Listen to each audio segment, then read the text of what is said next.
Okay, back again for number one here, navigation. So within Airtable, we're going to talk briefly about how to navigate around your Airtable workspace and base as well.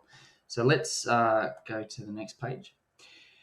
Okay, now we're going to talk about each of the different columns that we have within the data set. So if you notice here that this is your title column, the title column is unique in essence, where if you want to reference any other table, the title column is where the first reference point will come from. So just like on here, if we have any relevant resources, this particular record is linked to the onboarding resources. So here we're going to have to pick out the title record, and then the relevant details of the record that come from that title block. And so the title block, you can change the format of the title block just over here if you customize this field type. There are only a fixed amount of formats that you can use for a title block.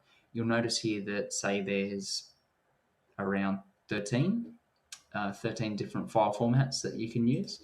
And if you go to the next section of available ones, see how there's a lot more. That's just the referential element there, which means that there's just less reference points because they need to be unique values. They can't be calculations, or they can't be certain elements that change over time. So the in terms of each of the different records, for you to change the order of these records, it's very important that you should create basically another column that will help you align the different order of the columns. And so it's always good to start out that, if it is a checklist and it is linear in terms of which ones you have to complete, it's always good to have the list in order from the get-go. And if you need to move elements around, what you can actually do is highlight each of the elements, just like an Excel spreadsheet, and you can either drop and drag, or you can cut and copy, and then you just paste them in again. And if you see there, you'll get another piece there, because we've got calculations in there. This is not a good example to do that, but you can basically cut, copy, and paste, and just make sure that you add the new values in the right sort. So if we can already turn that one off because that's already sorted. So the second column here is the category column. So if we customize this, it is a single select. The single select element there means that you only have one choice out of that grouping. You've also got a multi-select. So if one of these records needed to be completed, before or it could be completed on the first day, you could have the two options available. That would just add another data point within that column as well. It'll say first day, before first day, and then anything else that is added in there. We can move these different columns around, as you saw before. You can move them to suit the structure of what you want to see. The next column here, we've got a checkbox. So just under here, under the checkbox, that's literally just on, off, or done or incomplete. And so where that's important is if you've got a group of work that just needs to be completed and moved to a new section, you could create a view of incomplete work that would show it here. And then once you check the completion checkbox, it would move it into a different view where you don't have to see it. So it just allows a different visual representation of the data, of the work or the documents that you're working on as they flow. We've also got dates, so you can add in here custom dates. You can change the format of the dates to suit whatever you need visually. You can include time as well, all the different time elements there as well, whether it's 24 or 12 or GMT or whichever. This one here is just a calculation. So what I've got here is a little formula that's set up just so because each of these dates require a due date for that particular task, I've just put a calculation in here and a hidden element. So one hidden field is the day's calendar.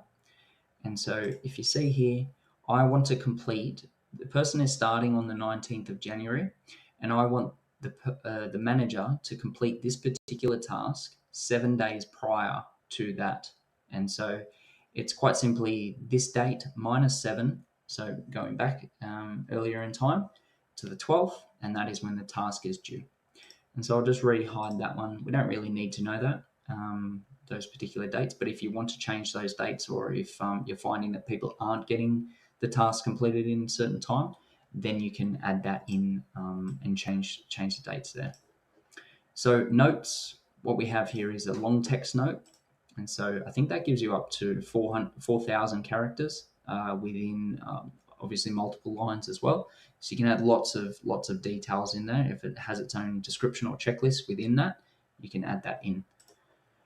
Relevant resources, this is the link to the other source pages. So if you've got the resources page, what we do here, so if we expand this note, this record, and then the link to the other relevant resource, the idea here is that when we get to, say, read through the new employee handbook, you want to guide them to actually where the handbook is and if they need to download that. So what we have here is the link to the new employee handbook, and then we've actually included the link to the file for that handbook. And so this allows you to extract data from another table and bring that into this particular record here. So at the right time, you've got the right link to that person. The link or the reference to the other team member page is also here as well. If you want to change these people or who they're linking out to, we can include this one as Max, and then that just changes, and then that will extract his email, Max's email, from that particular page as well. So it just keeps the record in context for the person that's reading it at the time. So there's a lot of other columns and formats that you can add in. Just have a play around, add a new column. You can do emails, URLs, and why we like to set the column formats up right from the start is, for example, when you set up the automations in the future, which is just on this tab over on the right side, if you want the as a simple staged approach, if when a checkbox is ticked, so say this particular record is completed, and you want to have a little automation there to email Max to say, hey, this person has completed this particular task. You can, or here's the additional details that they've added within the record.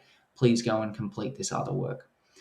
Having the right format in there, so an email, allows the automations to work in a seamless process. So if the system didn't know that this was a particular email, or if someone's adding in an email and it doesn't hit the right format requirements, so it doesn't have an @ sign, that will be able to help you with your data integrity and stop the person submitting data that is inaccurate at the start point.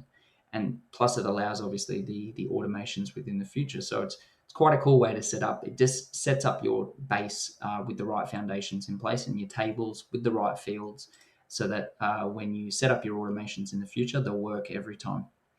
Okay, so I hope you've enjoyed learning a little bit about how each of the tables are set up. In the next video, we are going to talk about and actually build this particular checklist page. And so I hope you're looking forward to that next build. That's where the real work starts. And yeah, I'm excited to see you in the next video. Okay, talk to you soon.